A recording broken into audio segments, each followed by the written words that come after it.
నేను మాట్లాడదలిచి ఉన్నాను. ఏంటది? వధువు గొర్రెపిల్ల యొక్క భార్య, బ్రైడ్ ద ల్యాంబ్స్ వైఫ్ అనే విషయాన్ని నేను మాట్లాడదలిచి ఉన్నాను. దేవుని మహిమ కలుగును గాక. మనం గమనించినట్టయితే ప్రకటన గ్రంథం 21వ అధ్యాయం 9వ వచనంలో చూసినట్టయితే ఆ మాటను అక్కడ గమనించే ప్రయత్నం చేద్దాం. పర్లేదు, కూర్చుందాం అందరం కూడా.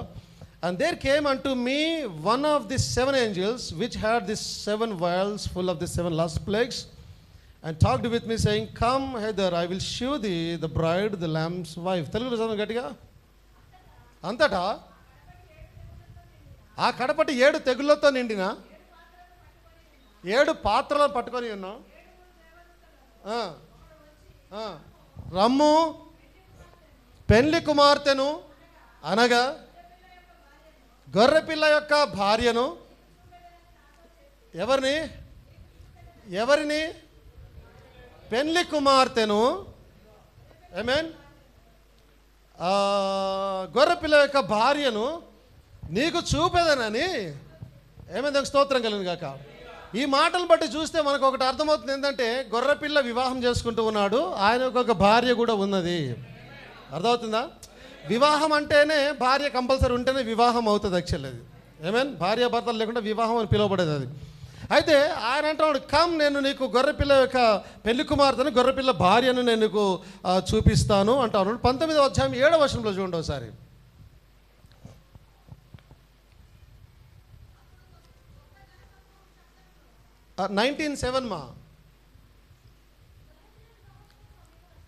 గొర్రెపిల్ల వివాహోత్సవ సమయం వచ్చినది, ఆయన భార్య తన్ను తాను సిద్ధపరచుకొని ఉన్నది కనుక మనం సంతోషముగా ఉత్సహించి ఆయనను మహిమపరిచెదమని చెప్పగా వింటిని. గొర్రెపిల్ల యొక్క భార్య తనను తాను సిద్ధపరచుకొని ఉన్నది కాబట్టి మనం ఉత్సహించి సంతోషించి ఆయనను ఘనపరిచెదము. దేవుని మహిమ కలుగును గాక. ఈ భార్యకు సిద్ధం చేసేవారు ఎవరు లేరు. ఈ భార్య తనను తానే సిద్ధపరచుకుంటూ ఉంటుంది. జనరల్గా పెళ్లి కుమార్తెను బంధువులే కానీ వాళ్ళు వీళ్ళు సిద్ధం చేస్తూ ఉంటారు. కానీ ఈ పెళ్లి కుమార్తెకు సిద్ధము చేసేంత భక్తి కలిగిన వాడు ఎవరు లేడు. యాక్చువల్లీ ఈ పెళ్లి కుమార్తెనే చాలా భక్తి గలది, చాలా వాక్యానుసారమైనది, వాక్యంతో కట్టబడినది. అంతకు మించి ఈమెను సిద్ధం చేయగలిగేటటువంటి వాక్యంలో జీవించేవారు ఎవరు లేరు అక్కడ. దేవుని మహిమ కలుగును గాక. ఈ లోకంలో ఎవరైనా బలమైన ఘనమైనటువంటి దేవుని భక్తులు ఉన్నారంటే ఆ వధువు మాత్రమే, క్రీస్తు యొక్క పెళ్లి కుమార్తె మాత్రమే ఉన్నది. ఇప్పుడు ఆమె తనను తాను సిద్ధం చేసుకుంటా ఉన్నది. దేని ద్వారా? మంచి బోధ ద్వారా, మంచి క్రియల ద్వారా, నీతి క్రియల ద్వారా, సత్యవాక్యం ద్వారా, నిజ బ్యాప్టిజం ద్వారా. దేవుడు ఒక్కడే, ఇంకెవడు లేడు, నాకు భర్త ఒక్కడే, 2-3 కారు అని చెప్పడం ద్వారా, లోకానికి సువార్త చెప్పడం ద్వారా, ప్రేమించడం ద్వారా, మంచి కార్యాలు చేయడం ద్వారా ఈ భార్య గొర్రెపిల్ల యొక్క పెళ్లి కుమార్తె తనను తాను సిద్ధం చేసుకుంటా ఉన్నది. ఆమె చేసిన మేలులే, ఆమె చేసిన మంచి కార్యాలే ఆమెకు పెళ్లి వస్త్రాలను ఇస్తూ నేను వాక్యం సెలవిస్తోంది. నీతి వస్త్రాలను ధరింపజేస్తూ ఉన్నాడని వాక్యంలో మనం చూస్తూ ఉన్నాం అక్కడ. అంటే ఈమె మంచి కార్యాలు చేసి, మంచి కార్యాలు అంటే మరలా నేను పోయిన వారం చెప్పాను. నేను మంచి కార్యాలు అంటే ఎవరికో డబ్బు ఇవ్వడమో, మంచి కార్యాలు అంటే దానాలు చేయడము, ఇదొక్కటే కాదు. అవి మంచి కార్యాలే. ఎస్, అవి మంచి కార్యాలు. అదొక్కటే కాదు మంచి కార్యం. ఇంకా మంచి కార్యం ఏంటి? దేవుడి మీటింగ్ ఎప్పుడు పెడితే అప్పుడు మీటింగ్కి వెళ్ళడము, ఆదివారం దేవుని సన్నిధికి వెళ్ళడము, దేవుని ఆరాధన చేయడము, దేవునికి కృతజ్ఞతలు తెలియజేయడము, దేవునికి కానుకలు ఇవ్వడము, పరిచర్య కొరకు ప్రార్థించడము, సేవకుని కొరకు ప్రార్థించడము, విశ్వాసులతో ప్రేమలు పంచుకోవడము, విశ్వాసుల కొరకు ప్రార్థనలు చేయడము, ఇవన్నీ మంచి పనులే. ఈ మంచి పనులు చేసి ఈ వధువు తనను తాను ఏం చేసుకుంటుంది? పెళ్లి కుమారుని కొరకు లేదా వివాహము కొరకు సిద్ధపరచుకుంటూ ఉన్నది. ఆమె దేవుని మహిమ కలుగును గాక. ఆమె తనను తాను సిద్ధపరచుకుంటూ ఉన్నది, సిద్ధపరచుకొని ఉన్నది. దేవుడు ఒక వాక్యాన్ని పంపించి ఉన్నాడు. దేవునికి మహిమ కలుగును గాక. హల్లెలూయా. ఏమైనా అల్లలే. 2 కొరింథీ 11వ అధ్యాయం 2వ వచనం తీయండి దయచేసి. 2 కొరింథీ 11వ అధ్యాయం 2వ వచనం.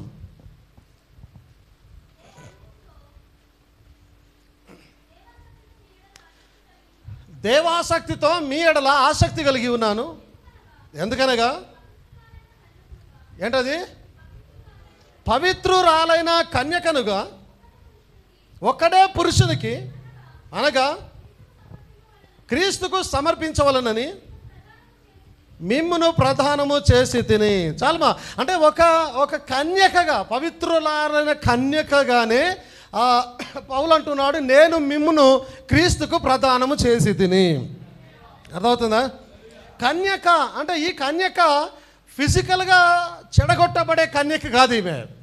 ఈ కన్యక దుర్బోధల చేత చెడగొట్టబడగలుగుతుంది, దేవునికి విరుద్ధమైన కార్యముల చేత చెడగొట్టబడగలుగుతుంది. ఆమేన్.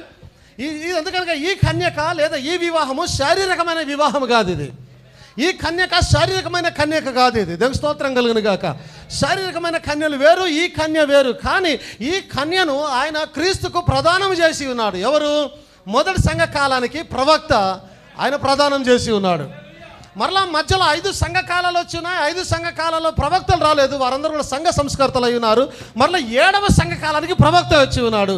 ఆయన వివాహము చేయడానికి వచ్చి ఉన్నాడు. యాక్చువల్ ఆయన దేవుని స్తోత్రం కలిగిన గాక. ప్రదానము చేయబడింది, కొద్దిగా గ్యాప్ తీసుకోబడింది, మరలా వివాహం చేయబడతా ఉన్నది. ఆమేన్. సో వాక్యానుసారముగానే ప్రతిదీ జరుగుతూ ఉన్నది. పౌలు వివాహము చేయడం లేదు, పౌలు వివాహము చేయజాలడు. ఎందుకు వివాహం చేయజాలంటే ఆ ఎఫెసు సంఘ కాలంలో ఉన్న వధువు మాత్రమే భార్య కాదు, ఆమె భార్యలో ఒక భాగము మాత్రమే. పరిపూర్ణమైన భార్య ఎవరంటే లవోదికీయ సంఘ కాలం వరకు ఉన్న వధువు అంతా కూడా ఒక పరిపూర్ణమైన వధువు అయి ఉన్నది. అంటే వధువు లవోదికీయ సంఘ కాలం వస్తే కానీ పెళ్ళికి ముందుకు వెళ్ళలేము. అర్థమవుతుందా? ఒక సగం శరీరాన్ని తీసి క్రీస్తుకు పెళ్లి చేయలేము, ఎఫెసు సంఘాన్ని క్రీస్తుకు పెళ్లి చేయలేము. అర్థమవుతుందా?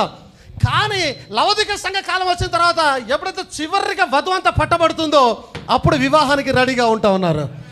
అందుకే పౌలు ప్రదానం చేసి ఉన్నాడు, ఈయన వచ్చేసి ఏం చేశాడు? వివాహాన్ని చేస్తూ ఉన్నాడు. ఇక్కడ దానికి స్తోత్రం కలుగును గాక. అయితే ఎలాంటి స్త్రీని వివాహం చేస్తూ ఉన్నాడు ఆయన?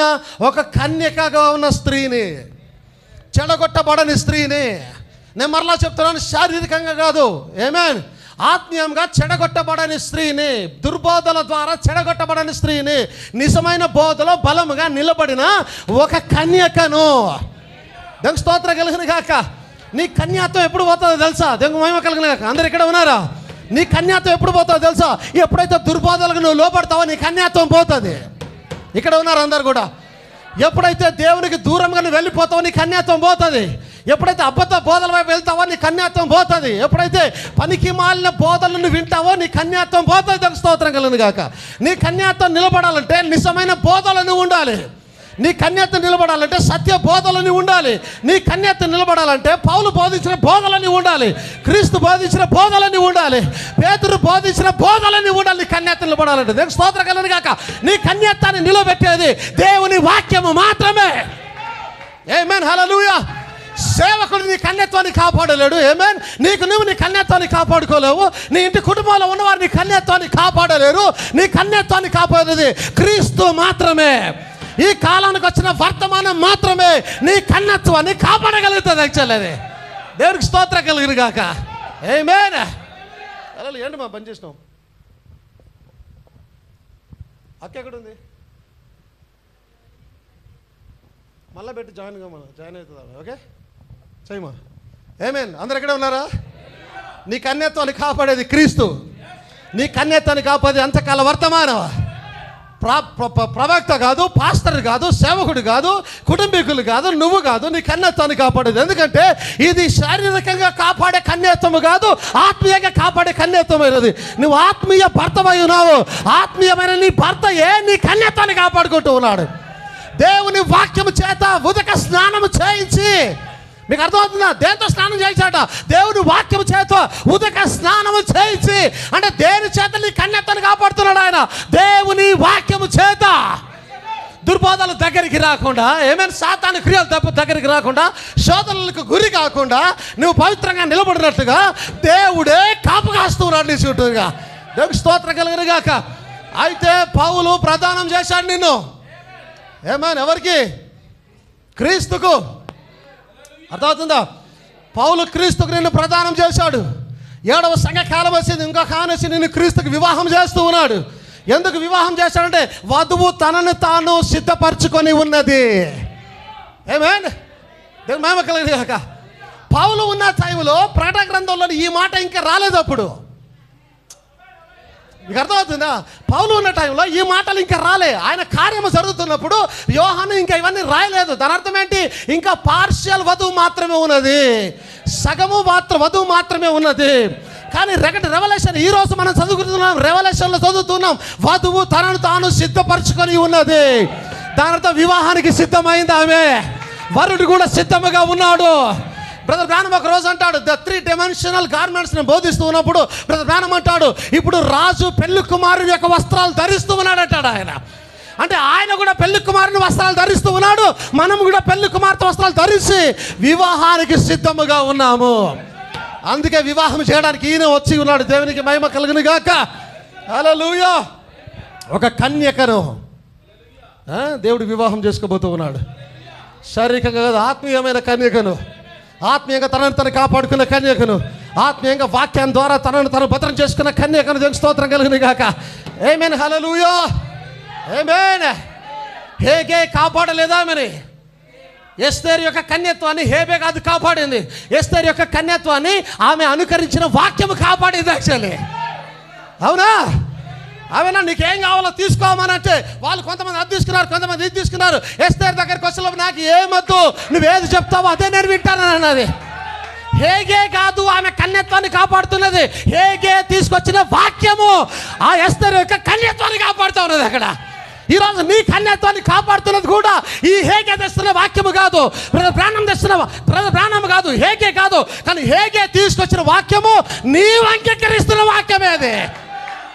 నీ కన్యత్వం కాపాడబడాలంటే ఈరోజు ఈ వాక్యాన్ని నువ్వు అంగీకరించాలి, ఈ వాక్యానుసారం జీవించాలి. వేస్తారన్నది నాకు అంతమించి ఏమవుతుంది, నువ్వేం చెప్తా అదే చాలు. అట్ట కాదమ్మా, అట్ట ఇట్ట నాకేం చెప్పొద్దండి, మీరు చెప్పండి. ఆమేన్. మీరు చెప్పండి. ఆమేన్. ఎందుకు ఎస్తేరు చాలా జ్ఞానం కలిగిన కన్యకే అయినది. ఎందుకు హేగేని వేచి చెప్తే అదే ఆమె ఒప్పుకుంటుంది తెలుసా? ఎందుకంటే హేగేకు రాజు యొక్క మనసు తెలుసు కాబట్టి. వధువు ఎలా ఉంటే రాజు ఇష్టపడతాడో, ఒక స్త్రీ ఎలా ఉంటే రాజు ఇష్టపడతాడో హేగేకు బాగా తెలుసు. కాబట్టి ఏమంటారు, నువ్వు ఎలా చెప్తే నేను అలా ఉంటానయ్యా. ఎందుకంటే నీకు ఎలా రాజుకి ఎలా ఇష్టం ఉంటుందో, నువ్వు రాజుతో బాగా ఉన్నవాడివి, రాజు మనసు ఎరిగిన వాడివి, రాజు దగ్గర అన్ని చూసిన వాడివి, నీకు అన్ని విషయాలు తెలుసు కాబట్టి నువ్వు ఎలా చెప్తే నేను అలాగే ఉంటాను అన్నది. ఆమేన్. దేవునికి స్తోత్రం కలుగును గాక. ఈ హేగే కూడా దేవునికి స్తోత్రం కలుగును గాక. రాత్రి పగలు కష్టపడుతున్నప్పుడు, బైబిల్ తీసుకొని ధ్యానం చేస్తూ ఉన్నప్పుడు దేవునికి మహిమ కలుగును గాక. ఏదైతే వాక్యం వస్తూ ఉన్నదో, ఏదైతే వాక్యాన్ని తీసుకొని ఇక్కడికి వస్తూ ఉన్నాడో ఆ వాక్యము హేగే ఇస్తున్న వాక్యము కాదు, స్వయాన దేవుడు ఇస్తున్న వాక్యం అయినది. అదే ఈ కాలానికి, ఈ దినానికి, ఈ రోజుకు దేవుడు ఇస్తున్న వాక్యము నిన్ను భద్రపరుస్తూ ఉన్నది. అదే ఆమేన్. నాకో మాట గుర్తుకొస్తా ఉన్నది, మీ జీవము క్రీస్తు యందు దాచబడి ఉన్నది.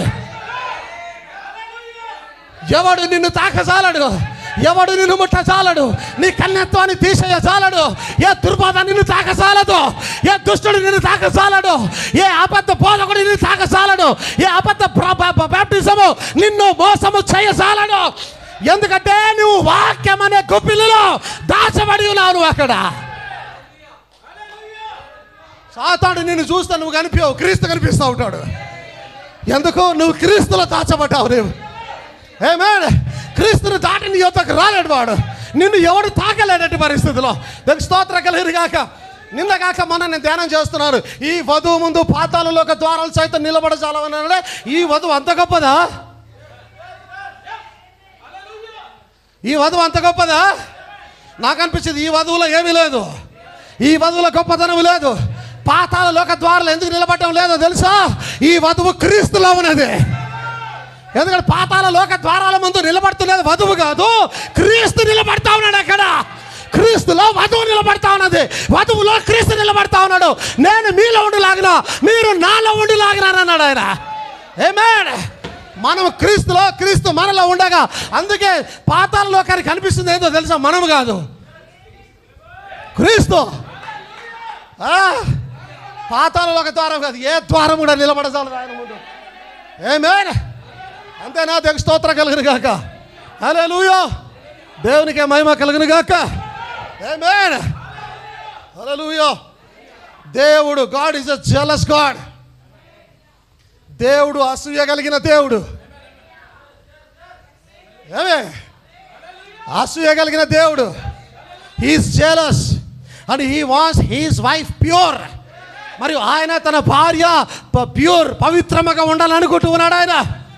He want her a virgin chaste. ఆమె nothing in the world in to her at all.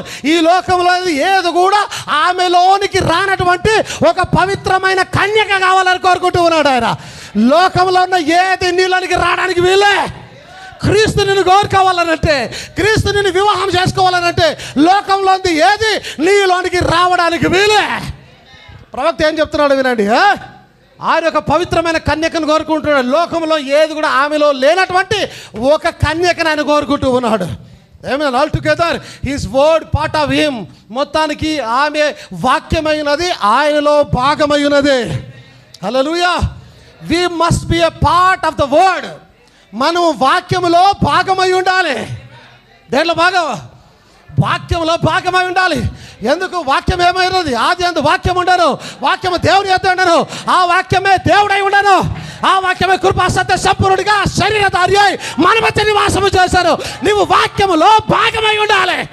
నువ్వు క్రీస్తు ఒక చెయ్యి కావాలి, నువ్వు క్రీస్తు ఒక కాలు కావాలి, నువ్వు క్రీస్తు కొరకు ఒక అవయవముగా ఈ లోకంలో నువ్వు ఉండి తీరాలంటే పరిస్థితిలో వాక్యములో భాగము కావాలి.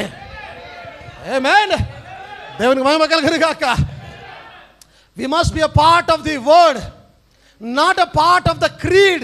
ఏదో ఒక ఆచారాలు భాగమై ఉండకూడదు. మనం ఆచారంలో భాగమై ఉండకూడదు. మనం ఏం భాగమై ఉండాలి? వాక్యములో భాగమై ఉండాలి. అర్థమవుతుంది అందరికీ? Not a part of the church. సంఘములో భాగమై ఉండడం కాదు. నీవు వధువులో part of the bride. Bride is different and the church is different. లోకంలో బాలశ్రీనగర్ కానీ, యాప్రాలు కానీ, ఇంకా చుట్టుపక్కల ఏ ఊరు తీసుకున్నా, ఈ చుట్టుపక్కల పోయిన వారం చెప్పాను రైట్, ఈ చుట్టుపక్కలలో చర్చిలు చాలా ఉన్నాయి. వధువు సంఘం ఒక్కటే ఉన్నది ఇక్కడ. నువ్వు చర్చిలో భాగమై ఉండడం కాదు, నువ్వు వధువులో భాగమై ఉండాలి. Church is condemned. చర్చ్ తీర్పులోనికి తీసుకొని వెళ్ళబడుతూ ఉన్నది. We know that. మనకు తెలుసు చర్చ్ సంఘము తీర్పులోనికి వెళ్ళిపోతూ ఉన్నది. She goes to outer darkness. ఆమె అవతల ఉన్న కట్టిక చీకట్లోకి వెళ్ళబోతా ఉన్నది. But the bride goes up. కానీ వధువు పైకి వెళ్ళబోతా ఉన్నది. దానికి స్తోత్రం కలుగును గాక. ఎఫెసియన్స్ 5:23. ఎఫెసీ 5:23.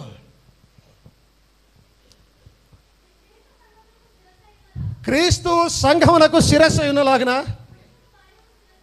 ఏంటది? పురుషుడు భార్యకు శిరస్సు అయి ఉన్నాడు. ఆమేన్.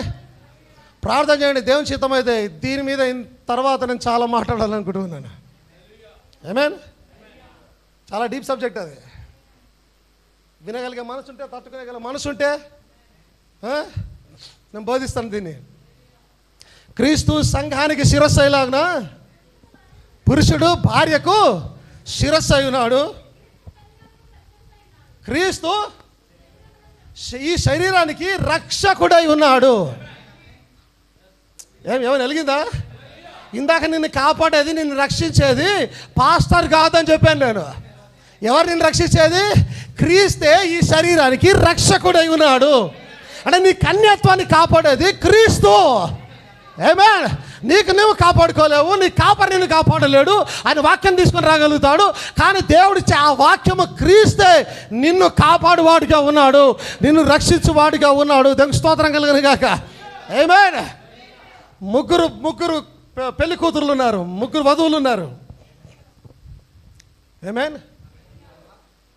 ఫస్ట్ ఆదాము, ఓకే. సెకండ్ ఆదాము. వీరిద్దరి మధ్యలో యెహోవా దేవుడు. ఆదాముకు ఒక భార్య ఉంది, ఓకే. ఆ తర్వాత యెహోవా వచ్చాడు, యెహోవాకు ఒక భార్య ఉంది. ఆ తర్వాత కడపటి ఆదాము యేసుక్రీస్తు వచ్చాడు, ఆయనకు ఒక భార్య ఉన్నది. ఆమేన్. బ్రదర్ చాలా చక్కగా మాట్లాడతాడు. There are the three: Adam, Christ, God. ఆదాము, క్రీస్తు మరియు దేవుడు. The reason that Adam's bride never did bear right child is because she disbelieved God's word. ఎందుకు ఆదాము యొక్క వధువు సరి అయినటువంటి బిడ్డను బయటకు తీసుకుని రాలేకపోయిందంటే ఆమె వాక్యాన్ని నమ్మలేదు. వాక్యాన్ని నమ్మలేదు. ఆమె వాక్యం ఏమొచ్చింది? ఆ చెట్టు ఫలాలను తినొద్దు, అది నమ్మలే. సాతాను ఏదైతే చెప్పాడో దాన్ని నమ్మింది. ఇప్పటి వరకు చూడండి దేవుడు ఎలా కనెక్ట్ చేస్తున్నాడు. ఇప్పటి వరకు అవ్వ యొక్క కన్యత్వాన్ని కాపాడుతున్నది దేవుడిచ్చిన వాక్యం. ఏమి అందరు కలిగిందా? ఇప్పుడు అవ్వలోని కన్యత్వాన్ని తీసేస్తుంది దుర్బోధ, అబద్ధ బోధ, వాక్యానికి విరుద్ధమైన బోధ. అవునా, దేవుడు అలా అన్నాడా? అలా ఏం లేదు, నువ్వు తింటే దేవుడిలాగా కనిపిస్తావు అందుకే అలా చెప్పాడు. కానీ దాన్ని ఎప్పుడైతే నమ్మిందో లిటరల్గానే కన్యత్వం పోయిందే. ఏమి వెలిగిందా లేదా? లిటరల్గా కన్యత్వం పోయింది. ఎందుకు? ఆమె ఆత్మీయమైన వధువు కాదు, శారీరకమైన వధువు అయిపోతుంది ఆమె. ఇక్కడ ఉన్నారా కదా మీరు? ఆత్మీయ వధువు కాదు ఆమె, శారీరక వధువు. ఆ శారీరక వధువు ఎప్పుడైతే వాక్యాన్ని నమ్మలేదో ఆమె కన్యాత్వం నిజంగానే పోయింది. అప్పటి వరకు ఆదాం ముట్టలేదు ఆమెని. ఆదాం ముట్టలేదు అప్పటి వరకు, ఆమె కన్యగానే ఉన్నది. కానీ ఎప్పుడైతే లూసిఫర్ సర్పము దుర్బోధన తీసుకొని వచ్చాడు, వాక్యానికి విరుద్ధమైన వాక్యాన్ని, అసత్యాన్ని తీసుకొని వచ్చాడు, ఎప్పుడైతే ఆ అసత్యాన్ని నమ్మిందో తనలో ఉన్నటువంటి కన్యత్వం తొలగిపోయింది. ఆమేన్. ఆదాము యొక్క భార్య, క్రీస్తు యొక్క భార్య వధువు కూడా ఉన్నది. ఆమేన్. ఈమె ఆత్మీయమైనటువంటి కన్యక అయినది, వధువు అయి ఉన్నది. ఎప్పుడైతే ఈమె దుర్బోధలను ఈమె కూడా నమ్ముతుందో, exactly that is a time ఈమె కూడా తన కన్యత్వాన్ని కోల్పోతుంది. లోకపు విషయాలు ఈమెలోనికి వస్తాయో ఈమె కూడా కన్యత్వాన్ని కోల్పోతుంది. అయితే ఈమె శారీరక కన్యత్వము కాదు, ఎందుకంటే ఈమె శారీరకమైన వధువు కాదు, ఈమె ఆత్మీయమైన వధువు అయినది ఈమె. ఆమేన్. అంటే ఆత్మీయమైన కన్యత్వాన్ని ఈమె కోల్పోతుంది. యాక్చువల్లీ దానికి స్తోత్రం కలిగిన గాక. అయితే ఆదాము యొక్క భార్య ఎందుకు సరైన బిడ్డను తీసుకురాలేకపోయిందంటే ఆమె వాక్యాన్ని నమ్మలేదు కాబట్టి. ఆమేన్. వాక్యానుసారమైన బిడ్డను తీసుకురాలేకపోయింది. దానికి స్తోత్రం కలిగిన గాక. ఆమె నిరాకరించబడింది. నిరాకరించబడింది ఆమె. దేని మహిమ కలిగిన గాక. మనం ఎవరు అనుకోకూడదు ఆదాం వల్ల బాగా ప్రేమించుంటాడు అంత లేదు. ఒక్కసారి అలా జరిగిన తర్వాత ప్రేమ రాదు, అది అంత ఈజీ కాదు. శారీరకంగా ఒక దగ్గర ఉంటారేమో కానీ ఆ మొదటి ప్రేమ రాదు. అందుకంటే నీ మొదటి ప్రేమను నువ్వు కోల్పోతావు అని అంటాడు ఆయన. పోయింది, ఒకసారి పోయింది, ఖతం. తర్వాత దేవుని భార్య, యెహోవా భార్య ఎవరు? ఇశ్రాయేలు. ఇశ్రాయేలు కూడా సరైన బిడ్డను తీసుకొని రాలేకపోయింది. ఎందుకు? ప్రవక్త మెస్సయ్య అని వారు అంగీకరించలేదు. ఎప్పుడైతే వారు అంగీకరించలేదో ఆయన భార్య కూడా ఓడిపోయింది వాక్యానుసారముగా. దానికి స్తోత్రం కలుగును గాక. ఆ తర్వాత కడపటి ఆదాము క్రీస్తు వచ్చాడు. క్రీస్తు వచ్చిన తర్వాత ఆదాము భార్య వలె, యెహోవా భార్య వలె ఈ భార్య ఓడిపోదు అని అన్నాడు ఆయన. ఈ భార్యను ఎవడు మోసము చేయలేడని అన్నాడు ఆయన. ఈ భార్య ముందు పాతాళలోక ద్వారాలు నిలబడ చాలవని అన్నాడు ఆయన. ఈమె నా భార్య అని అన్నాడు ఆయన. స్తోత్రం కలుగును గాక. గొర్రె పిల్ల భార్య అని అన్నాడు ఆయన. ఈమె పేరు నా గ్రంథంలో రాసుకున్నానని అన్నాడు ఆయన. ఎవరి పేరైతే జీవ గ్రంథంలో రాయబడిందో వారిని ఎవరిని నేను కోల్పోనని అన్నాడు ఆయన. Praise the lord. ఈ భార్య మోసము చేయబడదు. ఈ భార్య ఆయన అంటాడు ఈమె పాపంలో నుంచి, మరణంలో నుంచి జీవంలోనికి దాటుకున్నది ఆల్రెడీ. ఈమెకు పాపాన్ని ఎవడు అంటకట్టగలడు అని అంటాడు ఆయన. ఆమేన్. ఈమెకు ఎవడు పాపాన్ని అంటకట్టలేడు. దానికి స్తోత్రం కలుగును గాక. హల్లెలూయా. అయితే ఈ భార్య అసలు ఎలా వచ్చింది?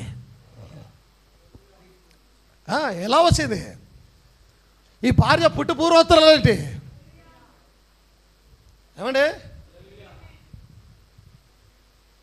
గుర్తుంచుకోండి. ఆమేన్. ఇప్పుడు నా వయసు 46 సంవత్సరాలు. ఓకే, అందరు ఇక్కడ ఉన్నారా? నేను ఇప్పుడు చిన్న పాప అయినా ఎస్తేర్ని పెళ్లి చేసుకుంటానంటే చెప్పండి, ఒప్పుకుంటారా? వాక్యానికి విరుద్ధంగా అది, ప్రభుత్వ చట్టాలకు విరుద్ధం. మనుషులు కూడా ఒప్పుకోడు దాన్ని. అదే ఏం మాట్లాడుతున్నా? మరి క్రీస్తు కూడా ఆయన కోటాను కోట్ల సంవత్సరాల వయసు ఉండి 46 సంవత్సరాలు ఉన్న ఈమెనట్ట పెళ్లి చేసుకుంటాడు ఆయన. ఏమైనా వెలిగిందా మీకు? ఆయనకేమో కోటాను కోట్ల సంవత్సరాల్లో పెద్ద వయస్సుడు ఆయన. ఈ వధువేమో 50 సంవత్సరాలు 20 సంవత్సరాలు 30 సంవత్సరాల వయసున్నది ఈ వధువు. ఈమెనట్టే పెళ్లి చేసుకుంటాడు, ఇల్లీగల్, వాక్యం ఒప్పు కాదు. మరి ఈ వధువును పెళ్లి చేసుకోవాలని అంటే ఈ వధువు ఆల్రెడీ ఆయన పుట్టినప్పుడే పుట్టి ఉండాలి.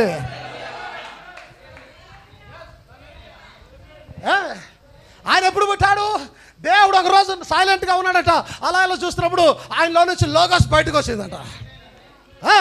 లోగోస్ బయటకు వచ్చినప్పుడే నువ్వు కూడా బయటకు వచ్చావు ఆయనతో పాటుగానే. ఎందుకు? క్రీస్తు శరీరంలో భాగమయ్యున్నావు నువ్వు, లోగోస్లో భాగమయ్యున్నావు నువ్వు. లోగోస్ రాగానే నువ్వు కూడా బయటకు వచ్చావు ఆ దినాన.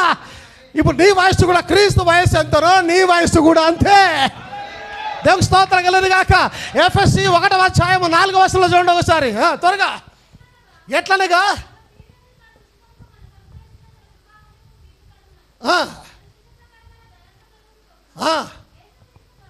తన చిత్త ప్రకారమైన దయా సంకల్పము చొప్పున యేసుక్రీస్తు ద్వారా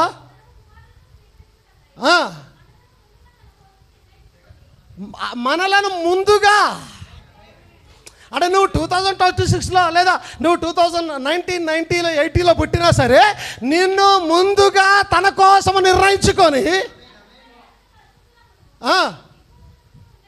ఉండవాలని. ఎప్పుడు? జగత్తు పునాది వేయబడక మునిపే. జగత్తుకి అవకాశమా? జగత్తుకు పునాది ఎవరు వేశారు? అవన్నీ సమస్తము ఆయన ద్వారా, ఆయన చేత. జగత్తుకు పునాది వేసింది ఎవరు? యేసుక్రీస్తు వేసి ఉన్నాడు. జగత్తు పునాదికి వేయబడమునంటే యేసుక్రీస్తు పునాది వేయాలంటే దానికన్నా ముందు యేసుక్రీస్తు పుట్టి ఉన్నాడు. అప్పుడే యేసుక్రీస్తు పుట్టినప్పుడే ఈ వధువు కూడా పుట్టింది అక్కడ అనుకున్నాను. మీకు అర్థమవుతుందా? మీరు క్రీస్తులో దాచబడి ఉన్నారు. మనం ఈరోజు క్రీస్తులో లేవు, జగత్తుత్పత్తి కన్నా ముందే క్రీస్తులో దాగి ఉన్నాం మనం. యాక్చువల్లీ దేవుని మహిమ కలుగును గాక. చదువు 5వ వచనం చదివామా?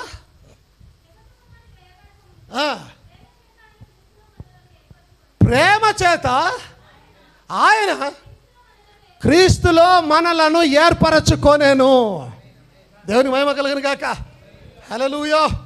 ఓ ప్రసంగంలో ఆయన అంటాడు, సార్దీసు సంఘ కాలంలో, it was God's purpose to bring forth a people like unto himself that would be a word bride. ఇది దేవుని యొక్క సంకల్పం అంట. ఆయన తన కొరకు ఒక భార్యను సిద్ధపరచుకోవాలి. ఎలాంటి భార్యను అంటే వాక్య శరీరము కలిగిన వధువును. ఎలాంటి భార్యను? వాక్య వధువును. She was chosen before the foundation of the world in him. In whom? In Christ Jesus. Amen. అంటే క్రీస్తు ఎప్పుడైతే పుట్టాడో అప్పుడే క్రీస్తులో నువ్వు కూడా ఉన్నావు. అప్పుడే నిన్ను ఎన్నిక చేసుకున్నారు. దేనికి ఎన్నిక చేసుకున్నారు? ఆయనకు భార్యగా ఉండుటకు. ఆ రోజున ఎన్నిక చేశాడు కాబట్టి ఈ రోజున పిలిచాడు ఆయన. ఎవరిని ఎన్నిక చేశాడో వారిని పిలిచాడు ఆయన. ఎవరిని పిలిచాడో వారిని నీతికరించాడు ఆయన. ఎవరిని నీతికరించాడో వారిని మహిమపరిచి ఉన్నాడు ఆయన. వారు ఎవరు కాదు, ఇదే ఒక వరుసైన భార్య, ఇదే ఒక కన్య భార్య అయి ఉన్నది ఆయన కొరగా. ఈరోజు పుట్టాలి మనం. జగత్తు బ్రతకన ముందే పుట్టి ఉన్నాం. క్రీస్తు పుట్టినప్పుడే పుట్టి ఉన్నాం మనం అందరూ కూడా. దేవునికి మహిమ కలుగును గాక. She was foreknown and beloved before she was ever brought forth during the ages upon earth. ఆమె భూమి మీదకి తీసుకొని రాకన్నా ముందే క్రీస్తు ద్వారా ప్రేమించబడ్డది. ఆమేన్. మీకు ఇది ఇంకా క్లియర్గా అర్థం కావాలంటే, గొర్రెపిల్ల ఎప్పుడు వధించబడింది? జగత్తు పునాది వేయబడక ముందే. నేను గొర్రెపిల్ల వస్తుంది కదా, దాంట్లో మాట్లాడతా ఇంకా డీప్ విషయాలన్నీ కూడా. ఓకే, అల్లట్టుకుంటాడు ఆ టైంకి. ఓకే, సో గొర్రెపిల్ల ఎప్పుడు వధించబడింది? జగత్తుకు పునాది వేయబడక మునిపే వధించబడింది. ఆయన గొర్రెపిల్ల వధించబడింది అంటే ఎవరు లేకుండా ఎందుకు వధించబడుతుంది? ఎస్, నువ్వు ఆల్రెడీ అక్కడ ఉన్నావు. నీ కొరకు గొర్రెపిల్ల వధించబడింది. అంటే నువ్వు ఎప్పుడు పుట్టావో అప్పుడే ఆయన ఎప్పుడు పుట్టాడో నువ్వు అప్పుడే పుట్టావు. నీలో ఎప్పుడైతే పాపం వచ్చిందో ఆయన తన రక్తం చేత అప్పుడే నిన్ను పవిత్రపరిచాడు ఆయన. ఈరోజు నిన్ను పవిత్రపరచలేదు ఆయన, అప్పుడే నిన్ను పవిత్రపరిచి ఉన్నాడు ఆయన. దానికి స్తోత్రం కలుగును గాక. She was redeemed by his blood and can never come in to condemnation. ఆమె ఆయన రక్తము చేత కడగబడింది. ఆమె ఎన్నటికీ తీర్పులోనికి రాదు. నువ్వెప్పటికీ తీర్పులోనికి పోవు. ఎవరైనా నీకు తీర్పు ఉందని చెప్తే అబద్ధం, అది దుర్బోధ. అది ఆయనకు చెప్పాలా, నేను నీలాగా సంఘాన్ని కాదు, నేను స్పెషల్, నేను గొర్రె పిల్ల భార్యనై ఉన్నాను, నేను వధువైనాను. ఎస్, నువ్వు పోతావు, ఖచ్చితంగా తీర్పులోని పోతావు నువ్వు, నేను కాదు. ఏమే ఎవరైతే నీతో అంటారో వారితో చెప్పాల్సింది. ఎస్, నువ్వు పోతావు, నేను పోను అక్క. ఎందుకంటే నేను ఆయన భార్యనే ఉన్నాను. భర్త ఎక్కడ ఉంటే భార్య అక్కడే ఉంటుంది. భర్త తన భర్తలో సగ భాగస్వామి అయి ఉన్నది. దానికి స్తోత్రం కలిగింది కాక. భర్త ఎక్కడో భార్య అక్కడే. భర్త పరలోకంలో ఉంటే భార్య పరలోకమే. ఒకవేళ నువ్వు తీర్పులోని పోతావు అని అంటే, నువ్వు కనుక తీర్పులో నిలబడాల్సి వస్తే ఒకవేళ నీతో పాటు క్రీస్తు నిలబడతాడు ఆ ఫోన్లో అక్కడ. అర్థమవుతుందా? ఏదనుంటే నా మీద ఏంటంటాడు మరలా ఆయన. ఎన్నిసార్లు ఆయన నీ కొరకు చావడానికి సిద్ధంగా ఉన్నాడు ఆయన. దానికి స్తోత్రం. ఎందుకనగా ఆయన ప్రేమించి నిన్ను ఎన్నిక చేసుకున్నాడట. ఆయన మామూలుగా కాదు, ప్రేమించాడు ఆయన. నిన్ను ప్రేమించి ఎన్నిక చేసుకున్న ఒక కన్యా వధువు అయినావు నువ్వు. ఆమేన్. She can never be in the judgment because sin cannot be imputed. Romans 4:8 చదవండి ఒకసారి.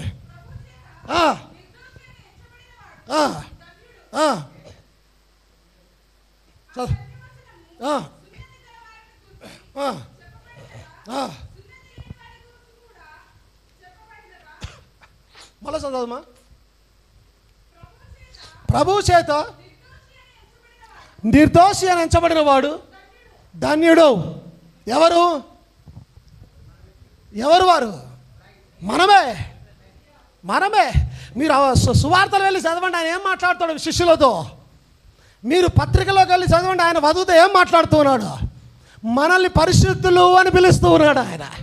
పరిశుద్ధులు అంటే పవిత్రులు, పాపము లేనివారు, అంతేనా? ఎవరిని ప్రభు పరిశుద్ధులు అని పిలుస్తూ ఉన్నారో వారు ధన్యులై ఉన్నారు. వారి మీద పాపము లేదు, వారు తీర్పులోనికి రారు, వారు నరకానికి వెళ్ళరు. ఆయన అంటాడు, నరకము నా కొరకు తయారు చేయబడలేదు అని అంటాడు బ్రదర్ బ్రానం. అది దేవదూతల కొరకు ప్రిపేర్ చేయబడింది.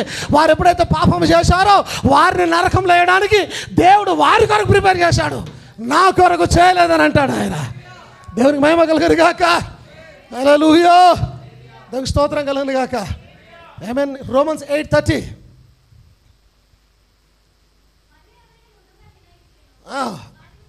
ఎవరిని ముందుగా నిర్ణయించానో వారిని పిలిచాను, ఎవరిని పిలిచానో వారిని నీతిమంతులుగా తీర్చాను, వారిని మహిమపరచాను. ఆమేన్. నేను చాలాసార్లు చెప్పాను, నువ్వేదో అనుకోకుండా ఇక్కడికి రాలేదు, అవునా? నువ్వేదో బై ఛాన్స్ అట్ట పోతూ ఇక్కడికి రాలేదు, అవునా? దానికి స్తోత్రం కలిగిన కాక. ఆమేన్. కుమారి, నువ్వేదో బై ఛాన్స్ ఇక్కడికి రాలేదు. ఏదో అక్కడ ఏదో మీటింగ్ పెట్టినారు అనుకోకుండా నేను పోయినాను, అనుకోకుండా పాఠశాల తీసుకున్నాను. లేదు. జగతుత్పత్తి కన్నా ముందు ఆయన భార్యగా నువ్వు ఎన్నిక చేయబడ్డావు కాబట్టి నీ కొరకు దేవుడు నన్ను అక్కడికి పంపాడు. యాక్చువల్లీ బై ఛాన్స్ నువ్వు రాలే, నువ్వు ఆల్రెడీ ఆయన వధువులో ఉన్నావు కాబట్టి ఆయన నిన్ను తీసుకొని వచ్చినాడు లోపలికి. దేవునికి స్తోత్రం కలుగును గాక. బై ఛాన్స్ ఇక్కడికి రాలే, షారోన్ బై ఛాన్స్ ఇక్కడికి రాలే, బ్యూలా బై ఛాన్స్ ఇక్కడికి రాలే. ఎవరైతే ఆయన చిత్తంలో ఉన్నారో ఆయన వారిని నడిపిస్తూ ఉన్నాడు, ఆయన వారిని ఆకర్షిస్తూ ఉన్నాడు, ఆయన వారిని లాగుతూ ఉన్నాడు, తన భార్యను తన యొద్దకు చేర్చుకుంటూ ఉన్నాడు ఆయన. Praise the Lord. కొలస్సియన్స్ 3:12. కొలస్సి 3:12-13.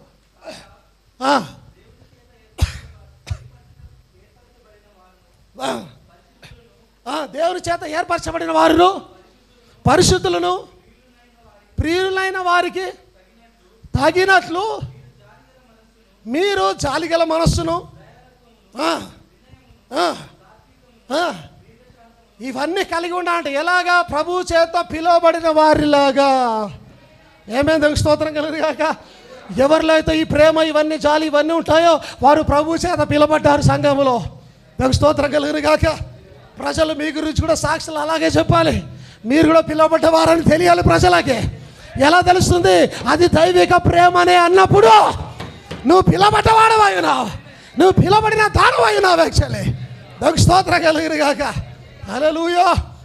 ఎఫ్ఎస్సి 5:31-32.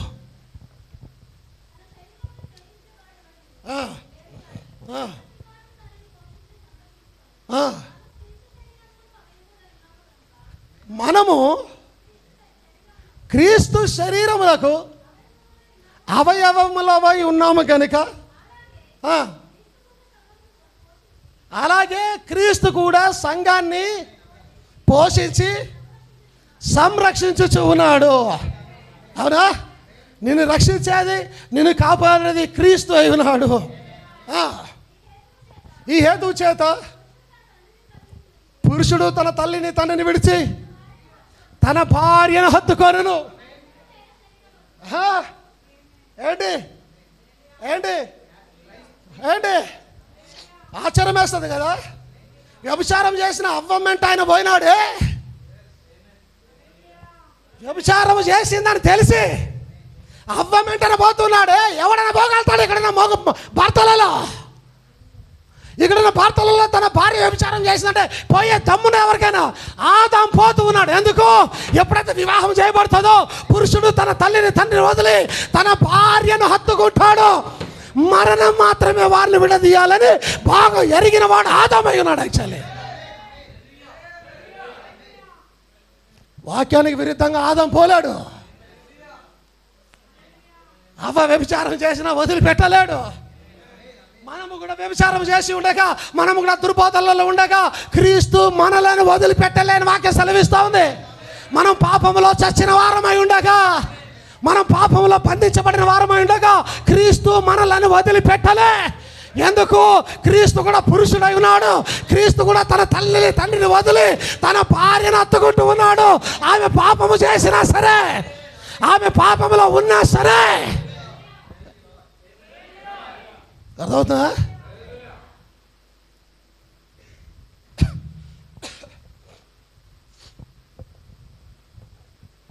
నాకు క్షమించండి, ముందుకు వెళ్ళలేకపోతున్నా. ఓకే, సిస్టమ్ బాగా సతాస్తుంది.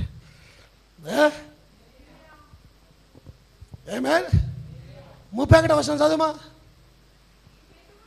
ఈ హేతువు చేత విడచి తన భార్యను హత్తుకొనును. ఏమవుతారట? ఎవరు పైన ఎవరి గురించి మాట్లాడుతున్నాడు? క్రీస్తు గురించి మాట్లాడుతున్నాడు. క్రింద వారిద్దరు ఏక శరీరం అవుతారు అంటూ ఉన్నారు. ఇప్పుడు ఏక శరీరం ఎవరైతున్నారు ఇక్కడ? వధువు క్రీస్తు, నీవు క్రీస్తు ఏక శరీరం అవుతూ ఉన్నారు. నీవు ఆయన పక్కటెముకలలో ఒక ఎముక అయి ఉన్నావు. ఆయన మాంసంలో మాంసము, ఆయన శరీరంలో శరీరము, ఆయన రక్తంలో రక్తము, ఆలోచన ఆలోచన. నీ పేరు శ్రీమతి యేసుక్రీస్తు అయినది. యాక్చువల్లీ ఆమేన్. అందుకే నువ్వు పాపము చేసి ఉన్నాను, నీతోనే హత్తుకొని ఉన్నాడు ఆయన. నిన్ను విడిచిపెట్టలేదు ఎప్పుడు కూడా. ఆయన దేవునికి స్తోత్రం కలుగును గాక. కావాలంటే మీరు వెళ్ళి చదువుకోండి. మనము పాపములో చచ్చిన వారమై ఉండగా, చదివారు ఎప్పుడైనా? మనం పాపములో చచ్చిన వారమై ఉండగా క్రీస్తు మనలను, దేవునికి మహిమ కలుగును గాక. ఆమేన్, హల్లెలూయా, ఆమేన్, హల్లెలూయా.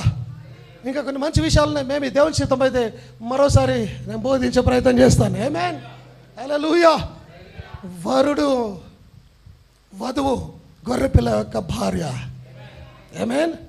The bride, the lamb's wife. నువ్వే ఆ గొర్రెపిల్ల యొక్క భార్య అయినావా? మనమే ఆ గొర్రెపిల్ల యొక్క భార్య అయినామా? ఆమేన్. రీసెంట్గా ఈ మధ్యలోనే ఇంకొక వ్యక్తికి గొర్రెపిల్లలో భాగం అవ్వడానికి అవకాశం వచ్చింది. అవునా? దేవుని చిత్తమైతే దేవుడు రేపు ఇంకొకరికి అవకాశం ఇవ్వబోతూ ఉన్నాడు. అవునా? ఎందరూ ఆయనను అంగీకరించిరో వారందరికీ ఆయన దేవుడు అగునట్లుగా ఆయన రక్షణ అనుగ్రహిస్తూ ఉన్నాడు. ఎంతమంది క్రీస్తు నాకు కావాలని నిలబడితే సిద్ధంగా ఉన్నాడు ద్వారం ఓపెన్ చేయడానికి ఆయన. ఆమేన్. కొంతకాలం క్రితం నాకు ఓపెన్ చేశాడు డోర్ ఆయన. రీసెంట్గా మీకు ఓపెన్ చేశాడు. నిన్న ఆమెకు ఓపెన్ చేశాడు. రేపు ఇంకొకరికి ఓపెన్ చేయబోతున్నాడు. ఎల్లుండి ఇంకొకరికి ఓపెన్ చేస్తాడు ఆయన. కృపలో ఉన్న వారికి ద్వారము తెరిచి ఆయన శరీరంలో భాగస్థులు అవడానికి అవకాశం ఇస్తూ ఉన్నాడు ఆయన. దేవుని మహిమ కలుగును గాక. ఆ భార్యగా అవ్వడానికి వచ్చే గొప్ప అవకాశాన్ని వదులుకోవద్దా? ఒక దినం రాబోతుంది బ్యాప్టిజం ఇచ్చేవాడు ఉంటాడు. ఒక దినం రాబోతుంది బ్యాప్టిజం ఇచ్చిన పని చేయదు, లాభం ఉండదు. ఒక దినం రాబోతుంది వర్తమాన పుస్తకాలు తెచ్చి ఇచ్చేవారు వస్తారు, పని చేయవు. ఒక దినం వస్తుంది సంఘాలలో ప్రార్థనలు చేయబడతాయి, జవాబులు రావు.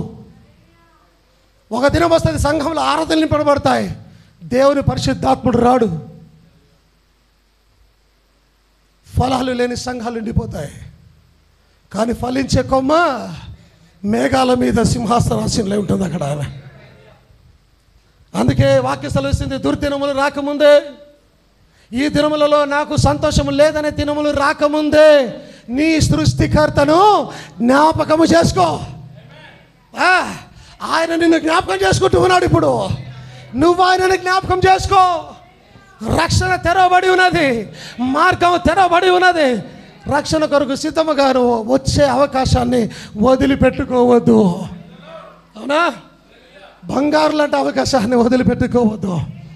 ఇంకా సమయం ఉండగానే, ఇంకా దినం అంటూ ఉండగానే ఆయన వధువులోకి వచ్చి చేరే ప్రయత్నం చేయి. కొంతమంది ఉన్నారంట బలవంతంగా దేవుని రాజ్యంలో జ్వరపడడానికి ప్రయత్నం చేస్తూ ఉన్నారట. నువ్వు బలవంతంగా జ్వరపడాల్సిన అవసరం లేదు, దేవుడు మార్గం తెరిచి ఉంచాడు. ఆయన అర్థమవుతుందా? దేవుడు రక్షణ మార్గాన్ని తెరిచే ఉంచి ఉన్నాడు ఆయన. ఆమేన్, హల్లెలూయా. దేవునికి మహిమ కలుగును గాక. మీరందరి వాక్యం చేత ఆశీర్వదించబడి ఉన్నారు నేను అనుకుంటూ ఉన్నాను. మీరందరూ బలం పొంది